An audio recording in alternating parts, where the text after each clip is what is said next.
got myself a coffee. I'm going to make this video here as a way for me to just process the equipment I've got and what I intend to do and how I intend to shoot through 2025. Probably not the most interesting of videos, but it's a good way for me to process in my head what I'm going to do with what equipment I've got, sell, keep. I'm going to try and do it in one take, so it's probably going to be messy, but it's also a way for me to practice talking to the camera. So getting started, let's start with the digital stuff. I don't actually have that much kit compared to what I've had in the past, and I'm sure what other people have. So starting off, my favorite camera at the moment, although I intend not to use it for the first half of this year really, is the Fuji X-T5. Currently on this, I've got the 35 f2. When I bought this 2 years ago, I nearly bought the 35 1.4, but I don't think the new one was out, the WR one, the weather resistant one. So I ended up just getting the cheaper one, and this lens is absolutely fantastic. So from a shooting point of view, I don't intend to use the X-T5, not for any projects or sort of photo shoots the first half of this year. I love this camera. I love how it feels, especially with this small rig grip on. But I will be keeping it, one, because I love it and I will be back to shooting with it. And also two, I'm shooting a lot of film at the moment and I need a way of digitizing the film. So yeah, I've got my X-T5. Just move this keyboard. So X-T5, you are staying. 35mm f2. This will probably be getting sold this year purely because I've just taken delivery of the 30mm macro lens, 2.8 macro lens, 30mm 2.8 macro lens. You know, it's pretty much the same lens, hopefully. I wanted the macro because, as I say, I'm shooting film and you know, I need that one-to-one capabilities for capturing the negatives on digital. So I've got this to replace the 35. It's as good as the same thing, isn't it? What's this? Would this be 45mm equivalent? Probably a bit better, actually. I've always thought 50mm a bit tight. So hopefully a swap for that one. So X-T5, 30mm macro 2.8, you are staying for at least this year. 35-2, you've been a wonderful lens, but I don't think I've got a use for you anymore, not with this 30mm. Ongoing digital kit, I suppose, or what's related to the Fuji kit, is I have my absolutely fantastic 100-400, 100 to 400, 4.5 to 5.6 Fujifilm lens. I absolutely love this lens. I do a lot of surf photography here in the northeast of England, and where the best waves are on this coast are really far out to sea, so I need as much reach as possible. I do have issues with the Fujifilm autofocus for surf photography. It can get frustrating at times, but I'm just going to bear with it for now. Maybe long term, I might, for surf photography, switch to Sony or one of the, you know, maybe Canon, or maybe Nikon. They seem to be catching up from an autofocus point of view, specifically for surf photography. So eventually this probably will be sold and it'll be replaced by maybe a Sony 2-600 or whatever Canon's equivalent is, and a small, maybe like a APS-C sized Sony body. Is it the 6700? I think is the latest one, or whatever. I believe there's 2 new bodies coming out this month or this year from Sony. So I might keep my eye closely on those new bodies. I don't think I can justify an A7V or an A7R4 or whatever for just surf photography. It's a hobby after all for me. So Sony body, like blazing autofocus, swap this out for a 2-600, especially with the APS-C body, you know, getting an equivalent of, what would that be, 400 to 900? No. Yeah, no, 300 to 900. That's pretty perfect reach-wise for what I need. So for now, 100 to 400, you are staying. But long-term, I'm probably going to sell you and replace you with a Sony body and a Sony long lens for surf photography. So the Fuji kit is there. Selling the 35-2, and then I'm moving on. Yeah, I'm moving on to my film kit actually. So the more camera I'm using most at the moment is the Nikon FM2. I got all of this Nikon kit, all of it, in a bit of a job lot off eBay. It was a slightly risky purchase. I think the whole lot was about £400, and I did all the spreadsheets and maths and worked out if I sold most of the stuff as like used and good condition and a couple of things as for parts, I'd kind of get my money back. That isn't the plan. Turns out this FM2 body, which was in it, it's the most expensive item in the haul. It's immaculate. I love this body. There's barely a mark on it, and I was going to sell it to get the maximum return, 250 to 300 I think I could fetch, but actually I love it, and I'm probably going to keep this camera in perpetuity. So I'm loving shooting film at the moment. Long-term plans beyond, probably beyond 2025. Hopefully keep shooting film. If the bug still has me in 6 months or a year, then I know I'm almost a bit committed to film for longer, rather than just what's normally a passing phase for me. If I do end up committing to film for longer, the long-term plan is to treat myself to a Leica MA, brand new Leica MA. Obviously, that's a lot of money. I think they're about £4,000. And my logic in my head is I've got this FM2, and I've used the FM2 for years, not this one, but I've had several FM2s over the years. I actually don't have a battery in the light meter at the moment, so I'm rocking this fully manual. That's the beauty of the FM2s or the FM cameras, is they're just the purely mechanical cameras. And I love that. You know, I've got all shutter speeds. I'm not restricted by having an antiquated battery in it. And the logic is for me it's training. It's training for my Leica MA. I love taking pictures without the modern tech, without, you know, the art of photography and understanding the exposure. I love that. So this is a bit of a gateway drug, a bit of a stepping stone to hopefully the Leica MA. I absolutely love this camera, and whether I get a Leica or not, this is probably going to stay with me now. And let's face it, if I sold this, it's not even going to dent the price of a Leica, so it'd be a shame to get rid of it. Currently on this camera is the 50mm 1.8, the classic 50mm lens. It's kind of one of those mid-generation 90s cheap plastic ones. It's a nice lens. I haven't used it too much. For now, it does the job. It's a 50mm. It does its job. I think maybe one day I might treat myself to a nice 35mm Nikon AIS. Until then, this is fine. I'm enjoying using that. So putting loads of film through this at the moment. Yeah, really enjoying it. You're not going anywhere. You are going to be my workhorse for the next 6 months. Obviously, film's getting expensive now as well, so that might come into it in the coming months. Moving on. So in the job lot of stuff, other lenses I got. I've used most of them. Where is this one? Let's see on the front.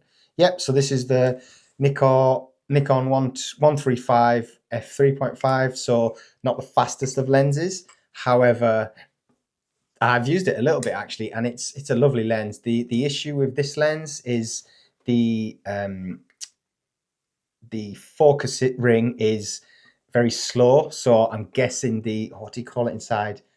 The lubrication on the helicoid is almost certainly gone. So I do have a plan to open this up and hopefully clean out the lube and put some fresh grease. Grease is the word. Grease is the word. Brilliant. I hope to put some fresh grease on this 135/35, and I'll probably keep this for as long as I have the FM2. I'll probably keep this. It's a lovely focal length for portraits. It's a lovely focal length to just mooching about, I think. Yeah, so I'll be keeping that, certainly for my adventures in film photography. Moving on, I've also got this Nikon AIS 80-200 f4. This is really well used condition, shall we say. It's got scratches, marks. Optically, when I got it, there was quite a lot of fungus on the front and rear elements. I've managed to clean up the internal front elements. It was relatively simple process getting the front elements off and cleaning them. However, there's a bit of fungus on the back couple of elements, and I cannot for the life of me get this bayonet mount screws off. They are jammed in good. I've tried all sorts to get them off without pushing it too far that I ruin the screw heads, and that if I do that, then it's done for. So I'm taking my time with this one. There's only a little bit of fungus left, to be honest with you. I'm taking my time with it. I will get it open, and when I do, this lens optically will be perfect. Body wise, it is trashed. I probably will sell this eventually, especially if I can get rid of the fungus. But I also want to, because it's worth more without the fungus, obviously. But I also do want to use this. It's a lovely, lovely sharp lens for the age. And it's quite handy for my surf stuff. If I'm shoot surf stuff on film, yes, it's not as far-reaching as this 400mm, which is what 600mm equivalent on the APS-C Fuji sensor. However, 200mm can be quite useful for some type of surf photography, not action stuff, but what we call line-up shots, where you're pulling closer to the wave, so you can see the surfer on the wave, but you can also get a lot of the surrounding context. So it's kind of think landscape or seascape shot with a surfer in it somewhere.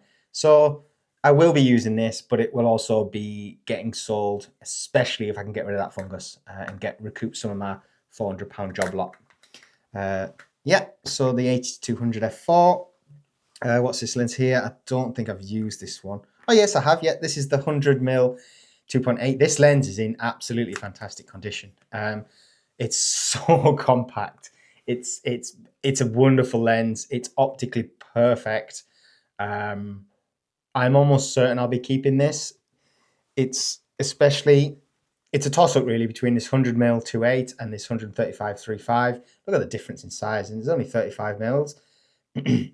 Obviously, if I can fix the helicoid on this so the focus ring becomes smooth again, this is probably going to be the better lens. It's metal. It's a professional lens, even though it's only 3.5. This is of the kind of generation where they turned into plastic. It's still made in Japan, I see there, but it's still a lovely lens. It's for 100mm and such a compact lens. I mean, let's look at it compared to this 35 f2. It's basically the same size as the Fujifilm 35mm lens. I'll probably end up keeping this. Plasticky, yes. Immaculate condition, and 100mm is a really useful range to have. Yeah, I'll have to think really. 135 or 100. Don't know. Either way, both have been kept for now. Moving on. Yeah, I also, in my little job lots, I'll just put the cap on here. In my job lot, I also got a Nikon FM camera. This one is definitely used, battered. I'll just take this lens off for now. Yep, so Nikon FM body. Again, I just love the M cameras, the mechanical cameras. I've not actually owned one of these, and I haven't actually shot this either. There's lots of use. The metal showing, the brass is showing on the top plate. There's a little bit of brass showing on the bottom plate. I think the only primary reason I haven't used this yet is the light seals are shot.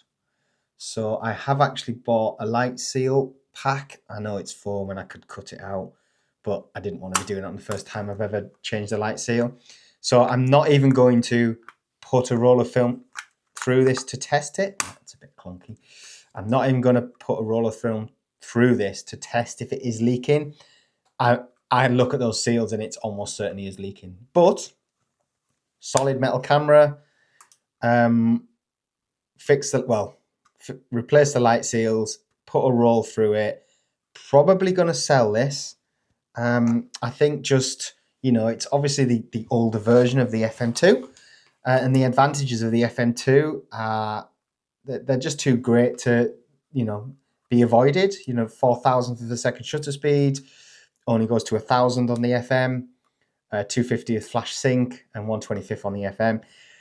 Not that I use flash, but there you go, that's a difference. And that's probably the only difference, to be honest with you. I think the shutter's titanium in the FM2. I don't think that matters at this point. So really, they're very close cameras. And actually, if I'm being true to my want and desires to have a Leica MA, the FM is probably the better choice as training for that because of the 1,000th of a second max shutter speed, minimum shutter speed. Yeah, so light seals, clean up, probably sell. Just to, I think this is probably worth about 100 quid, I think, as long as it's working. Yeah, probably sell that. And then finally, the final lens, and that's me. That's me photographic wise. I've got this Nikon 24mm 2.8, this metal lens. This lens is, I've had this lens in the past, and it is beautifully sharp. Unfortunately, this lens that came in the job lot is just slightly out of focus. So I think it's just slightly off the infinity focus, so that the back lens. So I think the whole thing is just slightly out of focus throughout the range, which is incredibly frustrating. And then just to make it even more frustrating, I tried to get the back off, and I've rounded one of the bayonet screws. So I'm in a real sticky situation with this lens. I know it's a beautiful lens. Optically, it's perfect, apart from the fact it's back focusing by a smidge, but a smidge through the whole range is out of focus. So this might have to go for parts unless I run the risk of trying to get this bayonet screw out that I've rounded off. If I can get it open, I've got no issues that I'm very confident I will be able to fix the back focus issues. It seems such a shame to let such a beautiful lens go for such a simple fix. I don't know. I'm going to try and fix this and then keep it. If I can't fix it, it's going for parts, and it's probably 20 quid or something. I don't know. It's a shame if it does that. I'll put this back on the FM body just to protect the sensor. I still have that with sensors. Don't like dust on them. And of course, there is no sensor in the FM. So that's my photographic kit. That's kind of step through, and that's been really nice for me, actually, because I've formalized in my head what I'm doing with my kit. Shooting film for the first half of this year, always rocking the X-T5 and the macro lens to digitize that work, as well as have the X-T5 pretty much always as the foundation of my photographic kit. Probably buy an additional Sony body, probably APS-C, switch out the 100 to 400 with a Sony equivalent for surf photography, so I've really got that reach. I might try some wildlife stuff as well. I've never shot wildlife photography, and with that setup, it's basically the same thing: long lens, small sensor. I think one more thing to go through that's definitely worth mentioning is my spot meters. I'll be back in 1 second. Get my other spot meter. Oh, there we go. Yeah, so as I've already mentioned, my main mission this year is justifying to myself whether I'm going to get a Leica MA or not. So part of that learning with the FM2 and manual, no battery, no metering, I've got my Sekonic light meter. I've had this years. I love this thing. Just for general, get the light, get me in the ballpark, happy days. I pretty much always use it on incident with the cover over. But then more recently, I've purchased this Reveni Labs light meter. I love this thing. There's a few issues I'm having with it, and I'm in contact with them for support. It's almost certainly me, but I love it. I love the zone system, and spot metering is relatively new to me. I've heard of it before. I've come across it years ago, but never really, kind of just glossed over it and continued with modern metering systems. But now that I'm slowing down with my photography again, shooting purely manual metering, this thing is fantastic. So this is probably my most used tool alongside the FM2 right now, and to the point where I don't even take my my incident light meter out, my normal light meter. And yeah, so love this thing. I'm going to do a video on a full review of this when I get to grips with it properly. So as you can probably tell, apart from this beast of a lens, I really do enjoy traveling light. Small bodies, small lenses. Right now I'll go out and it's usually just this, a body, a lens and a spot meter. Bag wise, I do have loads of bags, we all do. This is what I'm rocking at the moment that I'm really enjoying using. It's the Bellroy, I think it's a 2 litre bag, so it's really small, but it just fits everything nicely. It's really compact, slings over your shoulder. I love this. Yeah, so that's me, that's my kit. I don't know how interesting that is to anyone, but for me, I don't care. It's clarified in my head what I'm doing, what the plan is. Yeah, thanks for watching.